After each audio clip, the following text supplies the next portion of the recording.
안녕하세요. 지옥문 앞에서 살아 돌아온 30대 여자입니다. 늘 다사다난한 삶을 사는 사람들의 이야기를 듣기만 하면 정말 요지경이네 라고 감탄만 했었는데 제가 그 요지경이다 못해 저지경인 사건을 겪을 줄은 미처 몰랐습니다. 지금 생각해도 등줄기에 식은땀이 주룩 흐를 정도로 소름 끼치는 경험이었는데 그나마 남들에게 내가 이런 일을 겪었고 부디 다른 사람들은 겪지 않았으면 좋겠다는 마음을 표현할 수 있을 정도로 멘탈이 회복됐기에 사연을 보내게 됐네요. 지금부터 제가 여러분에게 들려드릴 얘기는 거의 황천길을 건널 뻔 하다가 그 앞에서 다른 사람의 손까지 붙잡고 함께 뛰쳐나온 서로의 인생을 구원할 수 있었던 27일에 걸친 이야기입니다.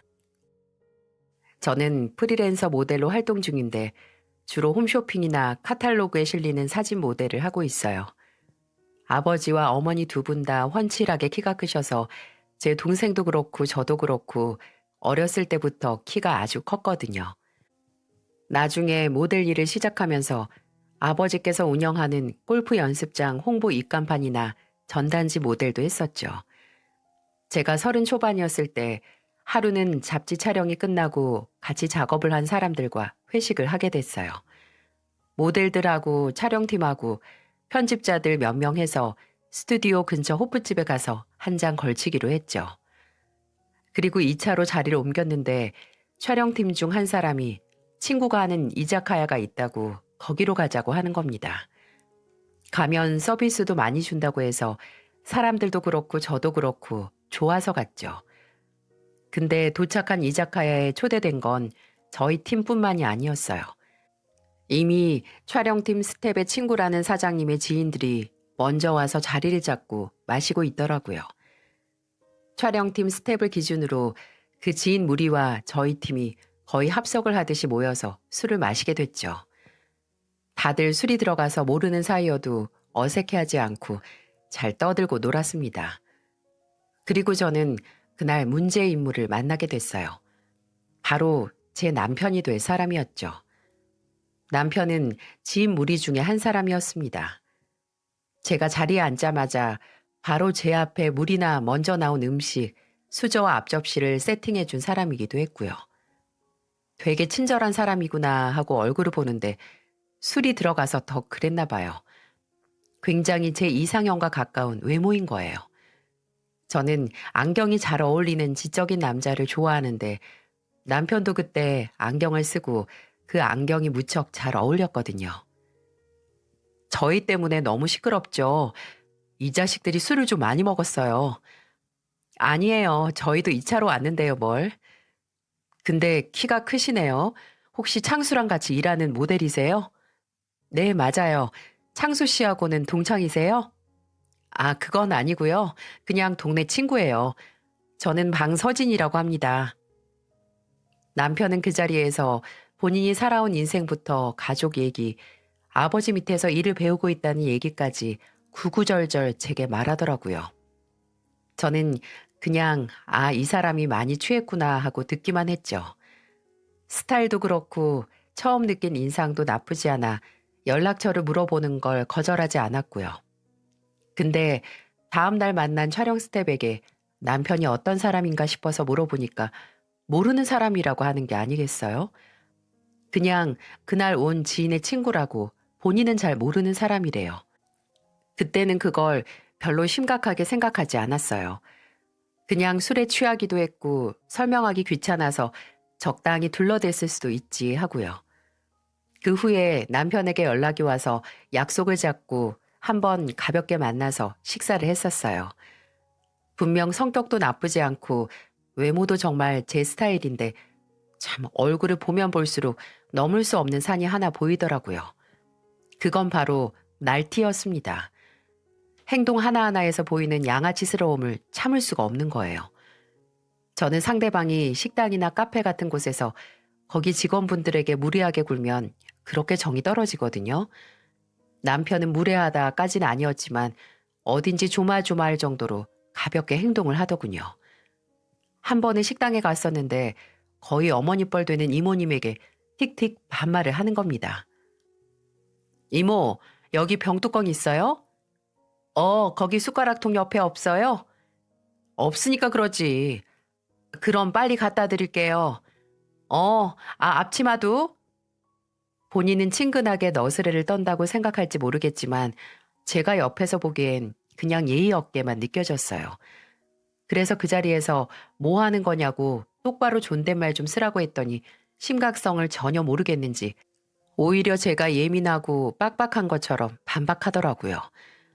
이후에도 술집의 재떨이용으로 놓은 그릇에 침을 뱉거나 길가에 아무렇지 않게 빨대가 들어있던 작은 비닐을 버리는 것 등등 정말 생각 없이 하는 행동들을 보고 마음을 먹었네요. 본인은 그저 사소하다고 넘기는 단점들을 고치지 않는다면 끝을 내자고 말이죠. 저는 남편에게 통보를 했습니다. 앞으로 제가 말하는 바꿔줬으면 하는 점들을 바꿀 생각이 없으면 더 이상은 만나지 말자고 말이죠. 서진 씨는 이제 습관이 되어버려서 심각성을 모르는 것 같은데 내가 보기엔 엄청난 민폐들이고 예의 없어 보여. 저번에 택시기사 아저씨가 길 한 번 잘못 든 걸로 아버지 뻘 되는 분한테 있는 성질 없는 성질 다 냈잖아. 아니 지연아, 그건 일부러 길 돌아가는 게 보여서 그런 거고 기사님이 사과까지 했는데도 계속 뭐라 했잖아. 내가 옆에서 얼마나 죄송하고 창피했는지 알아? 앞으로 택시기사분들이나 식당, 카페 같은 데서 마주치는 직원들한테 무례하게 구는 거. 그리고 쓰레기 아무 데나 버리고 담배꽁초도 길가에 툭툭 버리고 침 뱉는 거. 그런 습관들 안 고치면 나 이제 앞으로 서진 씨 못 만나. 나는 나랑 예의범절이나 도덕적 잣대가 비슷한 사람이랑 만나고 싶어. 제가 너무 예민하고 과도한 걸 요구한다고 해도 어쩔 수 없었습니다. 그럴만 했거든요. 남편을 만나기 이전에 이거 딱 하나는 걸리지만 그래도 괜찮겠지라고 생각을 하면서 결혼을 생각했다가 아프게 헤어진 기억이 있기 때문이었어요. 그 남자는 정말 다 좋았는데 심각한 마마보이였거든요. 그래도 다른 게 다 좋으니 그 정도는 넘어가도 되지 않을까. 내가 조금은 양보해도 되지 않을까. 안 본 척 넘어갈 수 있지 않을까 하다가 낭패를 볼 뻔했습니다. 그 남자의 어머니는 저희가 결혼하고 살 집부터 결혼식 날 제가 입는 드레스와 청첩장 디자인, 심지어는 나중에 제가 아이를 얼마 낳는지까지 모두 컨트롤해야만 했고 남자는 그런 어머니 말만 무조건적으로 따르는 사람이었죠. 제가 이거 딱 하나만 단점이라고 저를 속이다가 정신 차리고 파혼을 했었네요. 그래서 더 진지한 만남이 필요하다면 나와 맞지 않는 단점이 보였을 때 이 정도면 괜찮겠지 회피하지 않고 맞지 않을 때 그냥 헤어지는 게 서로에게 좋다고 생각을 했어요. 저도 사람을 고쳐 쓰는 게 아니라는 걸 압니다. 솔직히 남편에게 저 얘기를 꺼냈을 때도 어느 정도 헤어질 각오를 하고 꺼낸 얘기였어요. 근데 남편은 그 자리에서 제게 약속을 하더라고요. 바로 완벽하게 바뀌겠다고 약속은 못해. 근데 나한테 딱 석 달, 아니 한 달만 주면 내가 널 위해서 변화하는 모습을 보여줄게. 너만을 위해서가 아니라 네 말이 맞으니까. 내가 아버지 일만 돕느라 사회생활을 너무 가볍게만 본 것 같아. 나한테 기회만 주면 시간이 얼마나 걸리든 꼭 변할게. 약속해. 그 후로 정말 남편은 제게 변하기 위해 노력하는 모습을 보여줬어요. 담배꽁초는 수거 용도의 담뱃갑을 사서 피우고 버릴 곳이 없으면 그 갑에 넣어 집으로 가져갔고 식당 직원들에게도 꼬박꼬박 존댓말을 사용하고 예의 바르게 행동을 했습니다. 그런 남편에게 믿음을 갖고 진지한 만남을 할 수 있었어요. 저희가 연애를 하는 1년간 남편은 단 한 번도 예전의 모습으로 돌아오지 않았고요.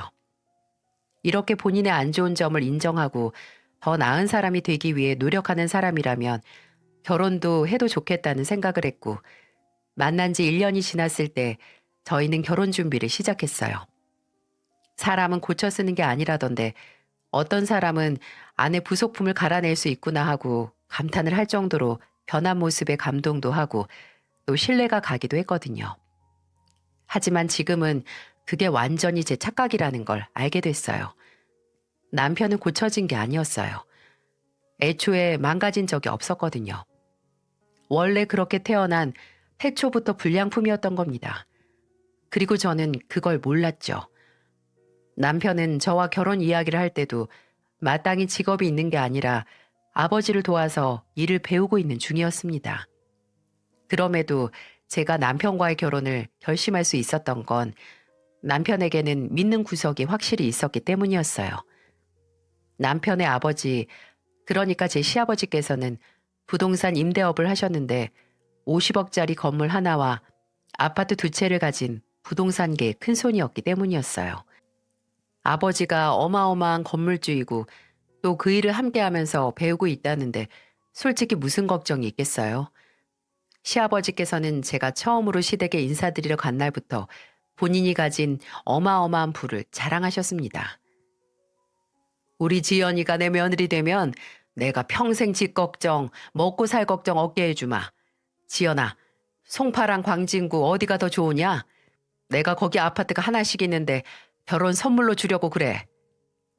믿겨지시나요? 무슨 밥 한 끼 산다는 것보다 더 흔쾌하게 집을 주신다는 시아버지의 말씀에 얼떨떨했어요. 저도 꽤 여유로운 환경에서 자랐다고 생각을 했는데 남편의 집안은 역시 부동산 부자라서 그런지 스케일이 다르다고 느꼈습니다. 시아버지의 호쾌한 모습도 돈에서 오는 여유인가 생각을 했다니까요. 시어머니께서도 시아버지만큼 첫인상이 좋은 분이었어요. 지연 양은 종교 믿는 거 있어요? 아니요, 따로 믿는 건 없어요. 어머, 그래요. 우리는 가족들이 다 크리스천이거든. 근데 내가 우리 둘째도 첫째만큼 결혼 잘해서 착하고 똘똘한 아가씨 만나라고 기도한 보람이 있었네. 우리 지연 양같이 참한 아가씨가 우리 식구가 된다고 하고 내가 이제부터는 지연 양 목까지 기도 많이 할게요. 지연 양 우리 집 가족 된 다음에 더욱더 행복해지라고. 정말 다정하지 않나요? 누구든 이 말을 처음 시댁에 간 날 시어머니 될 분께 들었다면 그 집의 며느리가 되고 싶었을 겁니다. 그치만 신경 쓰이는 부분이 아예 없는 건 아니었어요. 시어머니는 저와 만난 후에 종종 제게 먼저 연락을 하셔서 둘이서 같이 밥을 먹자고 하셨습니다. 그때는 저도 얼른 시어머니와 친해지고 싶어서 따라 나갔죠. 몇 번 시어머니와 단 둘이서 만나 종종 식사를 했고 제게 예의를 차려 존댓말을 써주시던 시어머니도 제가 어느새 편해지셨는지 자연스럽게 말을 놓기 시작했을 때였어요. 둘이서 브런치를 먹고 있는데 초반에는 분위기가 아주 좋았습니다. 여기 맛있지? 저번에 친구하고 와보고 한 번 더 와보고 싶은데 집에 이런 데 오는 거 좋아하는 사람이 있어야지. 지연이 네 시아버지는 양념 빨간 거 아니면 입에도 안 대고. 저희 아버지도 그러세요. 음식은 자고로 한식이라고 하시면서요. 그 나이 때 양반들은 다 그런가 보네. 아, 말이 나와서 말인데 지연이 아버지께서 골프 연습장 하신다고 하던데 그것도 꽤 큰 거. 그거 시작할 때 돈 꽤나 들었을 텐데 사돈 어른께서 수완이 좋으셨나 봐. 네, 열심히 사셨어요. 아버지도 그렇고 어머니도 그렇고요. 그래, 그러셨겠지. 그럼 부모님께서 어느 동에 사신다고 했지? 시댁에 인사드리러 간 날에는 안 묻던 질문을 시작하신 시어머니는 저희 부모님께서 거주하는 지역을 듣자마자 아파트 브랜드는 몇 평? 작아니? 언제부터 거기 사신 거야? 거기 땅값이 꽤 올랐을 텐데 일찍 잘 사셨다. 라는 말을 하시기 시작했어요. 또 제게 남동생이 있는 걸 한 번 더 확인했고 남동생은 결혼을 했는지 성격은 어떤지 궁금해 하시기 시작했죠. 그래, 사돈들 사이에 궁금하시겠지 싶어서 제가 대답할 수 있는 한에서는 적당히 대답을 했습니다. 그럼 동생이랑 나중에 부모님 재산 어떻게 할지 말해본 적은 있고? 아, 이상하게 듣지 말고 우리 집도 자식이 둘이잖니. 애들 아빠가 줄 게 좀 있는 사람도 아니고 벌써 나중에 재산 분배 어떻게 할지 다 말이 끝난 상태거든. 그래서 남의 집은 어떤지 궁금해서 그러지. 아, 사돈 어른 재산은 그럼 얼마나 되니? 대충이라도 좋으니까 편하게 한번 말해봐. 부모님 재산은 제가 정확하게는 몰라서 그냥 지금 살고 계신 집만 아버지 명의로 되어 있다는 것만 알아요. 아무리 부모님 재산이라고 해도 그게 꼭 제 거 되라는 법은 없으니까요. 고등학생 때까지는 부모님 도움을 많이 받았는데 대학 입학하면서 바로 아르바이트 시작해서 손 벌려본 적 없거든요. 인터넷 쇼핑몰 모델부터 시작해서 등록금 벌었고요. 그래서 더 부모님이 얼마 있는지에 관심이 없었을 거예요. 앞으로도 저는 그럴 거고요. 갑자기 저희 집 재산에 대해 눈에 보일 정도의 지대한 관심을 보이는 시어머니께 조금은 방어적인 모습을 보인 건 사실이었어요. 시댁 정도로 돈이 많은 집안에서 왜 사돈될 집안의 재산에 저리 관심을 보이는지 의아하긴 했지만, 그래, 있는 사람들이 더하지 같은 수준의 집안인지 확인할 수도 있으니까 라고 생각을 했네요. 결혼 전 제가 조금의 의아함을 느꼈던 건 이뿐만이 아니긴 했습니다. 바로 상견례 날 만난 아주버님의 모습이었어요. 아직도 그날 아주버님을 처음 보고 받은 충격이 기억에 나네요. 금융권에서 일한다는 아주버님은 뭐랄까, 어깨 깨나 쓰는 어둠의 세계에서 종사할 만한 외모를 갖고 있었어요.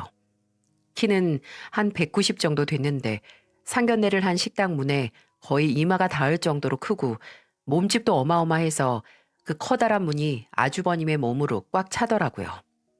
저희 부모님께서도 아주버님을 보시곤 눈이 동그래지실 정도였고요. 예전에 운동을 하셨다고 하시더라고요.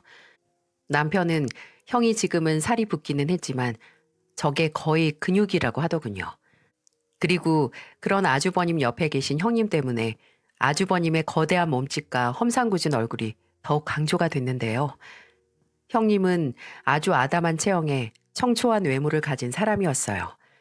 둘이 있으면 미녀와 야수가 연상되는 그런 부부였습니다.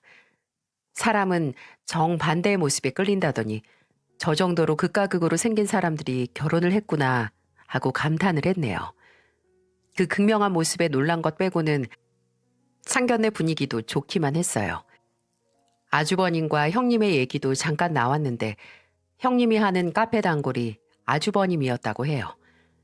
매일 2번씩 와서 커피를 사 먹길래 커피를 정말 좋아하나 보다, 일이 많은가 보다 했는데 알고 보니 아주버님은 형님을 짝사랑하고 있어서 계속 좋아하지도 않는 커피를 먹으러 카페에 출석 도장을 찍었다고요.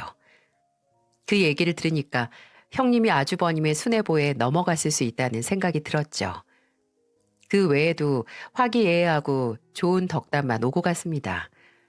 시아버지께서 기분이 좋으셨는지 흥이 올라서 과음을 했던 것 빼곤 딱히 문제거리도 없었어요.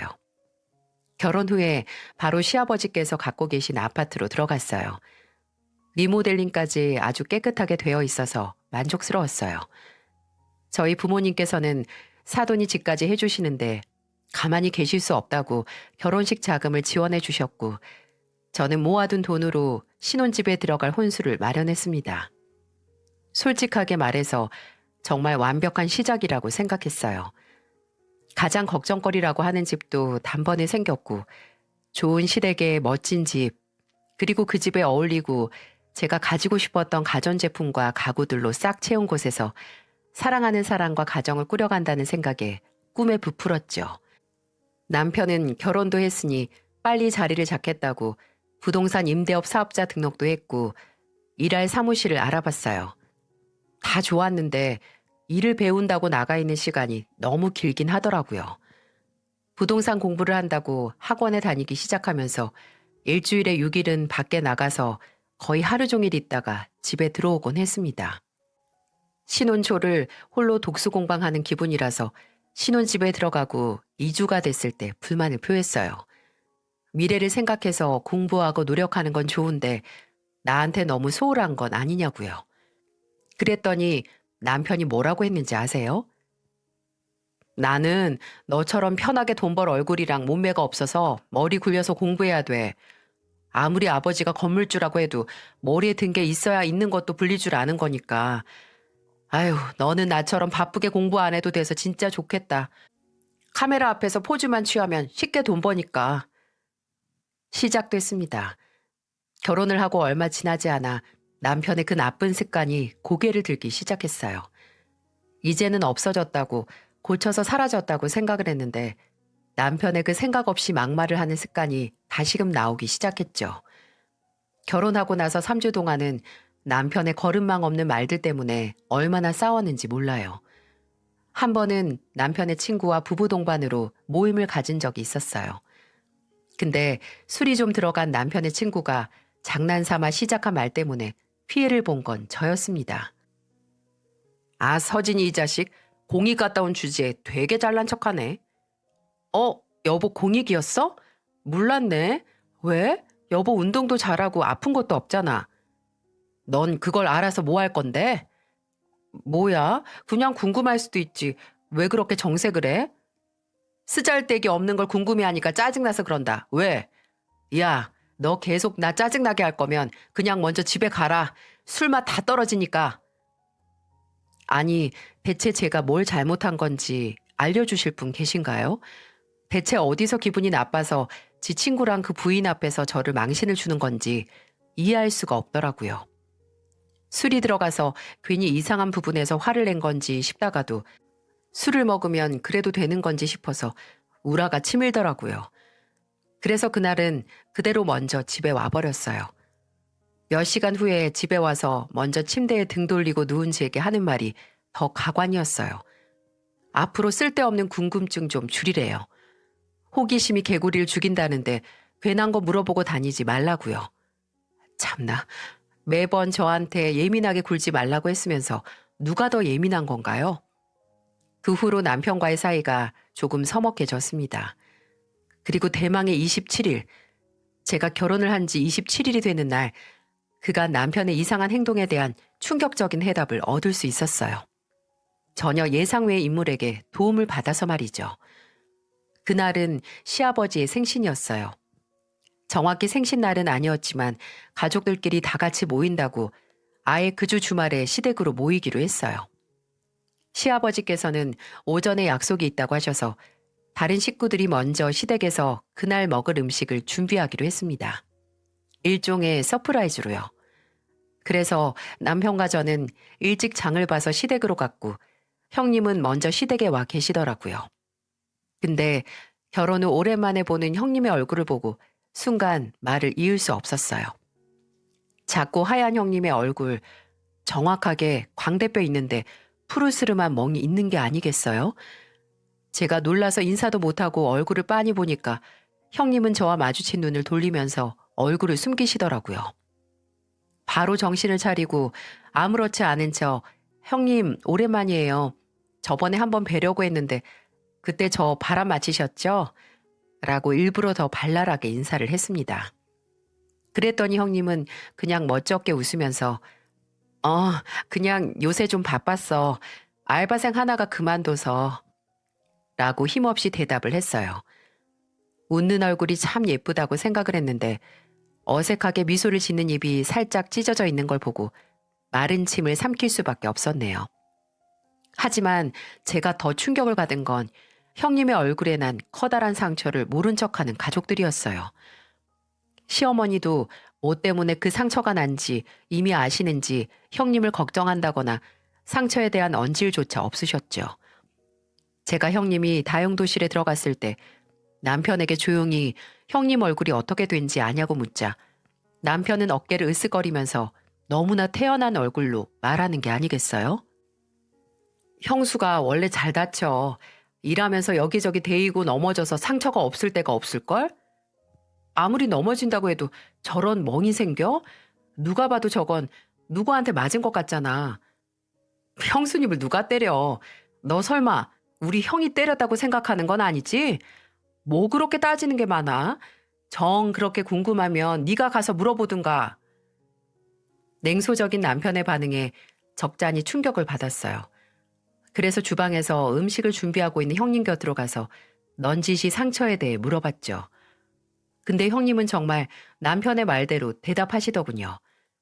일하시다가 계단에서 넘어져서 얼굴을 부딪혔다고요. 당사자가 그렇게 말하니 제가 더 파고들 수 없었지만 제게 뒤돌아선 형님 뒷목에 난 또 다른 멍자국을 보니 제 속의 의문은 더욱더 커져갔어요. 나중에 늦게 아주버님이 오고 아버님이 와서 다 같이 식사를 할 때도 누구 하나 형님 얼굴에 난 상처를 걱정하는 사람은 없었어요. 형님은 찢어진 입이 아파서 음식도 제대로 못 먹는데 신경 쓰는 사람 하나 없었고요. 저는 부엌에서 가위를 가져와서 음식을 작게 잘랐어요. 그리고 갈비찜에 있는 고기와 만두, 전병이나 월남쌈을 한 입 크기로 잘라 형님 앞에 놨습니다. 시간이 흘러 어느덧 밤 9시가 넘어갔고 술을 먹던 가족들은 하나둘 취해서 쓰러지기 시작했어요. 어머님은 머리 아프시다고 안방에 들어가서 주무셨고 누구보다 빠르게 술을 마시던 시아버지는 거실 소파에 드러누워 골아 떨어지셨습니다. 그리고 그 후에도 술을 연거푸 퍼마시던 남편과 아주버님도 10시가 지났을 때 둘 다 테이블 옆에 새우처럼 몸을 말고 잠에 빠졌고요. 술을 안 마신 형님과 한두 잔만 먹은 저만 끝까지 남게 됐죠. 형님과 저는 천천히 먹은 자리를 치우기 시작했어요. 거실에 핀 테이블에 있는 그릇을 차곡차곡 쌓아서 싱크대에 두고 남은 음식은 통에 담아 냉장고에 넣었죠. 제가 테이블 옆에 있던 술병들을 모으고 형님은 행주로 테이블 위를 훔치고 있는데 말끔하게 닦인 테이블이 불현듯 다시 얼룩이지기 시작했어요. 바로 형님이 흘리는 코피로 인해서 말이죠. 형님, 코피 나요. 제가 놀라서 얼른 TV 앞에 있는 휴지를 들어서 형님의 코를 막았어요. 근데 형님은 코피가 난 사람이라고는 생각도 안 할 정도로 뭐랄까 굉장히 침착했어요. 제가 고개 젖히지 말라고 하면서 턱을 받쳐주니 형님은 코가 막혀서 코맹맹이 소리로 괜찮아, 괜찮아, 내가 코 점막이 약해서 라는 말만 반복하셨네요. 그리고 그 과정에서 아까 미처 보지 못한 팔등 위의 멍까지 보고 말았네요. 저는 형님의 코를 막기 위해 휴지를 찢어서 돌돌 말면서 불현듯 바닥에 엎어져서 자고 있는 아주버님에게 눈길이 갔어요. 그리고 발견했습니다. 자고 있는 아주버님의 주먹, 손등에 피딱지가 져 있는 상처를 말이죠. 그리고 그 상처가 형님의 얼굴과 목, 그리고 몸에 든 멍과 겹쳐 보이기 시작했어요. 또 갑자기 터지는 코피와 가족들과 보낸 시간 내내 어딘지 주눅 들어 보이는 형님의 모습을 생각하니 확실히 뭔가 문제가 있는 게 분명하다는 확신이 들기 시작했어요. 저는 바로 형님의 손목을 잡고 부엌으로 향했습니다. 형님은 영문을 모르고 저를 따라오다가 제가 코피 때문에 물로 얼굴을 씻어야 한다고 말할 줄 아셨나 봐요. 이거 안 씻어도 돼. 동서가 바로 휴지 줘서 어디도 안 묻었고. 형님, 대체 무슨 일이에요? 뭐가? 얼굴이랑 몸에 든 멍하고 갑자기 코피가 터졌는데 너무 태어나잖아요, 지금. 그건 내가 원래 평소에도 코피가 잘 나서. 그니까 코피가 왜 평소에 잘 나는데, 형님. 분명히 저랑 알고 지낸 지 얼마 되진 않았지만 형님 저랑 가족이잖아요. 네? 제발 무슨 일이 있으면 저한테 말씀해 주세요. 뭐든 제가 도와드릴 수 있다면 끝까지 도와드릴게요. 제가 조심스럽게 형님의 손을 잡으면서 한 번 더 눈을 맞추니 형님의 큰 눈에 삽시간에 눈물이 차오르더니 이내 후두둑하고 쏟아져 내리기 시작했어요. 그리고 그 눈물과 함께 형님의 입에서는 전혀 예상치도 못한 말이 브레이크도 없이 튀어나오기 시작했고요.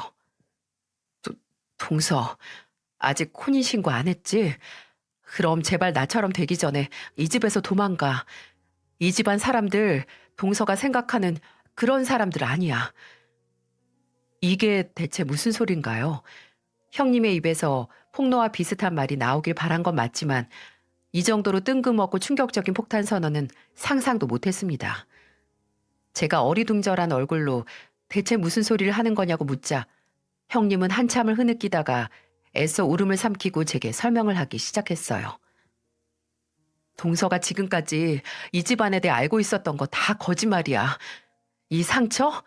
동서가 지금 생각하는 거 맞아. 이거 얘 아빠한테 맞은 거야. 나 속도 위반으로 우리 준영이 낳고 나서 바로 그 인간한테 두들겨 맞았어. 나 처음 때리면서 한 소리가 뭔 줄 알아? 지 새끼 낳기 전까지 기다리느라고 혼났대. 매번 나 쥐어받고 싶었는데 이제야 지 성질대로 할 수 있게 됐다고 웃으면서 사람을 패더라. 처음에는 집이 지저분하다고 패고 원하는 반찬이 없다고 패고 나중에는 그냥 지가 그냥 기분이 안 좋다고 팼어. 형님, 다른 사람한테 도움을 청하진 않으셨어요? 시부모님이나 친정이나. 우리 엄마 심장이 안 좋으셔. 혹시나 딸이 결혼하고 애까지 낳았는데 맞고 산다는 얘기 들으면 넘어가실까봐 말도 못하고 어머님이나 아버님한테 말했지. 나 그 인간한테 맞고 처음으로 팔 부러진 날 말했어. 근데 콩 심은 데 콩 나고 팥 심은 데 팥 난다고. 그런 놈 부모가 얼마나 제정신이겠어. 내 팔 보고 그 정도 가지고 징징거리지 말라고 하시더라. 그렇게 입이 가벼워서 쓰겠냐고. 원래 암탉이 오는 소리는 시댁 담장을 넘으면 안 된대. 성경에서도 여자가 남자 말 안 들으면 매로 다스리라고 했다고. 나도 참으라고 하는 거야. 나도 내가 이렇게 살 줄을 몰랐어. 나만 바라보고 산다고 하고 금융권에서 일하면서 돈 잘 벌고 건물주 아버지 있다는 배경에 그 거짓말들에 눈이 멀어서 내 발등 찍은 거야. 거짓말이요? 뭐가 거짓말이었는데요? 동서, 아버님 가지고 있는 건물 하나 없어. 지금 여기도 월세야. 뭐라고요? 아니, 어떻게. 저희 살라고 아파트도 주셨는데요? 그거 등기부 등본 한 번이라도 떼서 확인했어? 소유주 이름은 확인했고? 아니요. 그렇게까지는. 이해해. 나도 그랬으니까. 확인할 필요성을 못 느꼈겠지. 동서, 아버님 사기 전과만 5범이야. 5범. 애 아빠 성인 됐을 때까지 옥살이도 했었대. 그거면 다게? 서방님, 동서 남편도 아버지 닮아서 사기 전과로 교도소 들어갔다 온 거 알아? 뭐라 신음소리 하나 못 냈어요. 갑자기 쏟아지는 폭포수 같은 말들에 정신을 차릴 수가 없었어요. 제가 바로 믿지도 못하고 어떻게 그걸 믿을 수 있냐고 하니까 형님이 낮은 목소리로 말하더군요. 서방님, 군대 공익으로 갔다 온 건 알지? 네? 네, 알아요. 얼마 전에 알았어요. 징역 1년 이상 살면 아무리 신체 능력에 아무런 문제 없고 정신에 문제가 없어도 공익가. 심장이 쿵 하고 떨어지는 소리가 들리는 것 같았네요. 그 순간 공익으로 간 이유를 물었을 때 정색을 하고 묻지 말라고 개거품을 물던 남편의 얼굴이 머릿속을 스쳐 지나갔어요. 제가 아무 말도 못하고 있으니 형님은 그런 절 보고 고개를 한번 끄덕거리고 말을 이어갔죠. 이 집안 사람들 아예 한통속이야. 공범. 아버지가 사기쳐서 남은 가족들이 먹고 살고 큰아들이 사채업자로 일하면서 돈 짜서 벌어오면 다른 가족들이 그거 쓰면서 살고 둘째 아들이 아버지 도와서 투자 사기치다가 걸려서 감옥 갔다가 오고 그리고 가족 중 하나가 호구 하나 제대로 잡으면 그 호구 피 빨아먹고 노예처럼 부려먹으면서 사는 기생충 같은 인간들이라고. 그리고 그 머저리 같은 호구가 바로 나야. 이 인간들 실체 알고 나서 나도 이혼하려고 몇 번을 시도했어. 근데 내가 변호사 알아보자마자 어떻게 알았는지 그때 내가 그 인간한테 맞고 입원했던 병원으로 아버님이랑 어머님이 들이닥치더라. 나까짓 게 어딜 우리 아들이랑 헤어지냐고. 당장 초상 치르기 싫으면 조용히 살라고 협박하러 왔던 거야. 우리 엄마가 어디 살고 내 카페가 어딘지 아니까 이혼이라도 하면 평생 살기 싫게 만들어준다고 2번 다시 이혼 소리 꺼내지 말라고 협박했어. 고작 그런 입만 산 협박에 왜 아직까지 이러고 사는지 모르겠지? 근데 동서, 사람이 너무 많이 맞고 정신적으로 학대를 받으면 더 이상 다른 행동을 할 에너지 자체가 사라지더라. 내가 그래서 2년 동안 이 집안의 노예로 산 거야.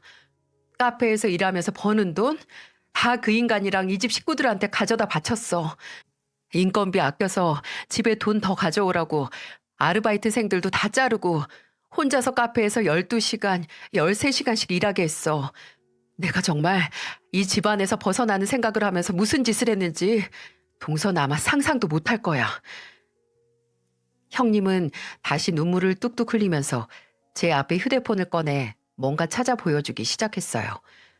그리고 그건 거의 2년간 모아온 형님 노예 생활의 실체이자 이 집안 인간들의 실체이기도 했어요.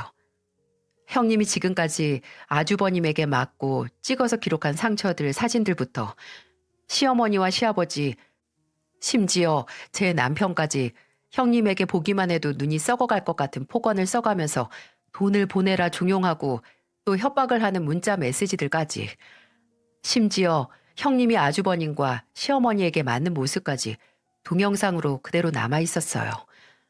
입을 다물 수가 없었습니다. 그 증거들에 지금까지 형님이 제기한 허무맹랑한 이야기를 다 믿을 수밖에 없었고요. 눈앞에 보이는 너무나 적나라하고 날 것 그대로의 영상을 보고 머리와 속이 울렁거리고 머리가 지끈거렸어요. 서방님이 직접 날 때린 적은 없지만 그 인간도 똑같아, 지 형이랑. 내가 눈앞에서 지 형한테 맥주가 미지근하다고 맥주 캔으로 맞을 때 그거 보면서 아무렇지도 않게 안주나 주워 먹는 그런 인간이야. 그러니까 동서, 아직 이혼같이 힘든 절차 필요 없을 때 빨리 도망가. 동서 집 잘 산다고 어머님이 얼마나 좋아하셨는지 모르지? 잘 구슬려서 골프 운영장 하는 사돈한테 돈 뜯어낼 거라고 이 갈고 있었다니까?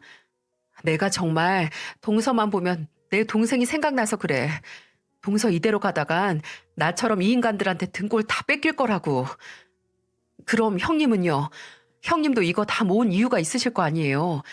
이혼할 생각으로 2년 동안 다 모으신 거 아니에요? 그렇긴 한데 혹시라도 우리 준영이 다시는 못 볼까 봐 그게 무서워서 이렇게 증거만 모으고 있네.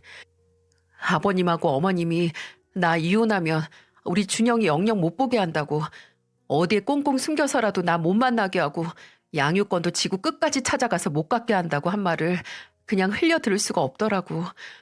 그리고 만일 나까지 없으면 우리 준영이 이런 인간들 손에 못 키우잖아. 손까지 부들부들 떨어가면서 처연한 얼굴로 말하는 형님을 보고 가만히 있을 수 없더라고요. 저는 다시 형님의 손을 잡고 말했어요. 저만 도망치는 게 아니라 형님도 같이 갈 거예요. 그리고 저는 그대로 형님과 함께 거실로 나갔어요. 그제야 짐승처럼 보이기 시작한 인간들이 아직까지 거실에 대자로 뻗어서 곤히 자고 있는 게 보였죠. 미처 다 치우지 못한 맥주병을 들고 그대로 자고 있는 남편의 얼굴에 뿌렸습니다. 뒤에서 형님이 숨을 삼키는 소리가 들렸고 자다가 쏟아지는 맥주를 얼굴로 그대로 받아버린 남편은 물에 빠진 소리를 내면서 일어났어요. 이게 뭐야? 야, 일어났으면 바른 대로 말해. 지금 너랑 나랑 살고 있는 집 아버님 명의로 된 자가야? 아니면 전세야? 아니면 월세야? 지금 이 집처럼. 뭐? 아니 그게 갑자기 무슨 소리야? 자던 사람 얼굴에 술까지 뿌려가면서. 이 병으로 맞고 싶은 거 아니면 바른 대로 말하라고. 너 지금 미쳤어? 어디서 큰 소리야? 집안에 울려 퍼지는 고함 소리에 안방이 열리는 소리가 들리고 시어머니가 나오셨어요. 소파에서 자고 있던 시아버지도 놀라 깼고 아주버님도 부스스한 얼굴로 일어나 상황 파악을 하기 위해 이리저리 고개를 돌리더군요. 저는 하나둘 나타나는 가족 사기단을 향해 말했습니다. 당신 아버지도 정가 오범에 당신도 그 짓 따라하다 옥살이하고 그렇게 있다가 이빨 털던 건물이나 아파트는 전부 다 거짓말에 우리 사는 신혼집도 당신 아버지 명의 아니지? 지금까지 했던 말들 전부 다 거짓말이잖아. 야 지연아, 너 지금 뭔 소리냐? 나한테 왜 건물이 없어? 지금 내 아파트에서 편하게 살고 있는 주제에. 그럼 내일 당장 주민센터 가서 알아볼까요? 부동산 가요? 가서 명의자 이름 확인했는데 아버님 이름 석자 없으면 어떻게 하실 건데요? 참나, 그래. 그 아파트가 내 명의는 아닌데 예전에 나한테 큰돈 빌려간 사람 거라 내가 담보 삼아 가지고 있는 거야. 내 아파트나 마찬가지라고. 그럼 건물은요? 그것도 어디 돈 빌려준 다음에 담보로 갖고 있는 거예요? 50억짜리 건물을 담보로 갖고 있으려면 대체 얼마를 빌려준 건지 궁금하네요. 당신 말 다 했어? 나중에 어쩌려고 이래? 어디서 뭘 듣고 이러는 건데? 어이 재수씨. 혹시 저 여자한테 뭐 듣고 이러는 거야? 저 여자가 뭐라고 했는데? 야, 네가 뭐라고 입을 놀렸길래 얘가 이 지랄이야? 술이 깬 아주버님은 갑자기 일어나서 위협적으로 형님에게 다가가기 시작했고 그때 전 무슨 용기가 났는지 형님 앞을 막아서면서 아주버님에게 턱을 치켜들고 말했어요. 어딜 다가와? 깡패 새끼가 눈이 돌아서 밖에서 하던 짓 그대로 집에서도 하네? 그리고 뭐? 지랄? 너야말로 지랄하지 마. 네가 뭔데 사람을 때려?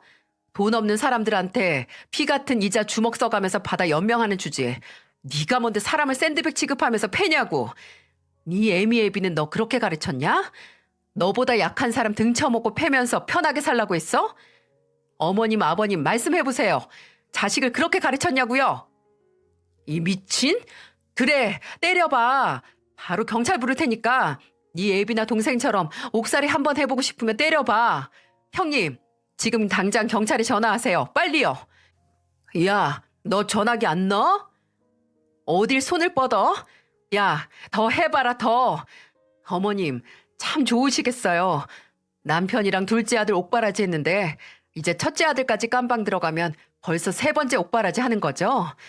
어디 가서 자랑이라도 하세요.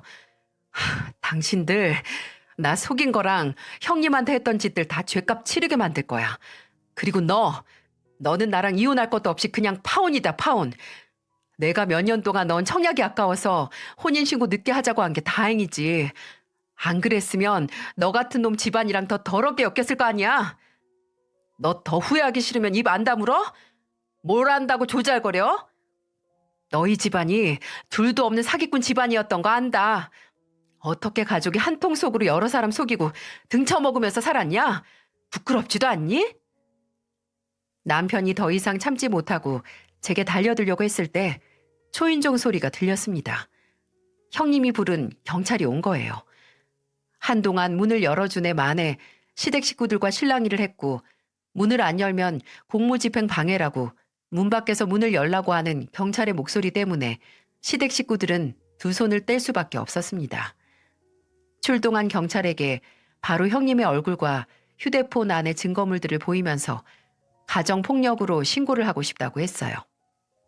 도착 지점 바로 앞까지 왔음에도 차마 용기를 못 내던 형님도 경찰 앞에서 고소할 의지를 밝혔고요.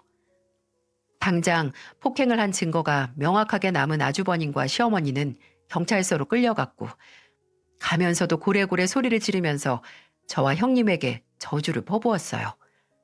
남편은 제게 손가락질하면서 욕을 했고 후회하게 만들겠다고 했죠. 참나, 진짜 후회할 게 누군데. 형님은 경찰서에서 진술을 다 마치고 저도 참고 증인으로 진술을 했어요. 그리고 형님과 함께 제 친정으로 갔습니다. 당장 저도 신혼집으로 가기 싫었고 형님도 마땅히 갈 곳이 없었으니까요. 다행히 그날 시댁에 오기 전에 애는 친정 어머니께 맡겼다고 하더라고요. 그래서 저는 형님과 함께 친정으로 갔고 그 새벽에 나타난 딸을 보고 놀라 잠에서 깬 부모님께 자초지종을 다 설명했어요. 부모님은 급작스럽게 알게 된 진실에 황당해하시기도 하셨고 또 붕괴하셨습니다. 혼인신고 안 한 게 천만다행이라고 당장 결혼식 때 쓴 비용과 제가 시댁에서 집을 받는 대신 신혼집에 들인 혼수에 쓴 비용으로 소송을 걸어야 한다고 하셨어요. 하지만 혼인신고를 안 했기에 사기 결혼 고소는 할 수 없었지만 사실혼 관계에서도 사기죄로 민사소송을 할 수 있더라고요. 그래서 평소 아버지께서 친분이 있는 변호사분께서 소속된 로펌에 형님과 함께 의뢰를 했어요. 불행하게도 저는 결혼자금이나 혼수에 쓴 비용으로 민사소송으로 원하는 결과를 볼 수 없다는 답변을 들었네요. 하지만 형님은 달랐습니다. 형님은 결혼하고 지금까지 번 돈을 모두 아주버님과 시댁에 보낸 흔적도 은행에 남아 있었고 받은 폭행의 흔적 또한 모두 기록한 상태라서 이혼 소송과 함께 손해배상과 같은 민사소송, 형사고소까지 다 가능했어요. 형사고소는 이미 경찰에 접수를 한 상태여서 변호사를 통해 이혼 소송 후에 정신적, 육체적 학대를 받았다는 민사소송을 진행하기로 했습니다. 저는 사람을 써서 집에 있던 혼수들을 모두 수거했어요. 인부들이 집에 갔을 때 한때 남편이라고 불렸던 인간은 득달같이 제게 전화를 해서 따지더군요. 야, 너 뭐야? 사람을 보내? 너 진짜 집에 안 돌아올 거야? 그럼 내가 그 꼴을 다 보고도 계속 너랑 살 거라고 생각했니? 좋은 말 할 때 다시 와. 너 진짜 후회할 거야. 나는 정말 우리 부모님이랑 형이랑 달라. 사기꾼 집에서 배운 게 사기밖에 없는 놈이 뭐 믿고 그렇게 당당할까? 다시는 나한테 연락하지 마. 너 같은 놈이랑 다시는 엮이고 싶지도 않고 한 번만 더 연락하면 나야말로 후회하게 만들어 줄 테니까. 내가 너 예뻐서 가만히 둔 줄 알아? 무슨 헛소리야? 너한테 사기당하고 치렀던 결혼식, 그거 다 우리 부모님 돈으로 했잖아. 그때 쓴 비용 보상하라고 고소하기 전에 조용히 찌그러져서 살아. 지금 경찰 조사받는 네 형 다음 차례가 너일 수 있으니까. 네, 무리해서 거짓말을 했네요. 결혼 비용으로 보상 청구를 할 수는 없었지만 철거머리 하나 없애기 위해 날린 거짓말이었어요. 근데 그 결과는 나쁘지 않았습니다. 겁을 먹었는지 그 인간은 제게 다시 전화를 하지 않았어요. 그리고 거의 반년에 걸친 형님의 이혼 소송은 성공적으로 마무리됐습니다. 형님은 위자료 청구와 함께 아들의 단독 양육권을 얻을 수 있었고요. 아주버님이란 인간은 폭행죄로 징역을 받진 못했지만 집행유예를 선고받았어요. 하지만 바로 차라리 감옥에 보내달라고 애걸복걸할 처지에 놓이고 말았네요. 이혼 소송이 끝나자마자 바로 형님은 결혼 사기와 폭행으로 민사소송을 걸었거든요. 형님은 혼인신고도 했었고 사기당한 결혼에서 경제적인 착취를 당해서 소송이 가능한 조건을 다 가지고 있었어요. 감옥에 안 간다고 좋아했을 텐데 바로 고소를 당했으니 아마 죽을 맛이었을 겁니다. 몇 번 시어머니가 고소를 취하하라고 형님이 하는 카페에 나타나 난동을 부렸던 적이 있대요. 나중에 따로 만난 형님에게 들었는데 와서 카페에 있던 화분을 차서 깨뜨리고 컵을 던져서 카운터 안에 있던 커피 머신기도 망가뜨려서 바로 재물손괴죄와 업무방해죄로 경찰을 불러서 끌려갔다고 합니다. 이제 진짜 그 가족들 다 전과범 된 거야. 범죄자 가족이라니. 그 가족들 틈에 잠깐이라도 함께 있었다는 게 소름 끼쳐. 아직도 종종 연락 와. 고소 취하해달라고. 근데 이제는 협박도 안 하고 거의 울면서 빈다. 무슨 염치로 취하를 하라 말아야?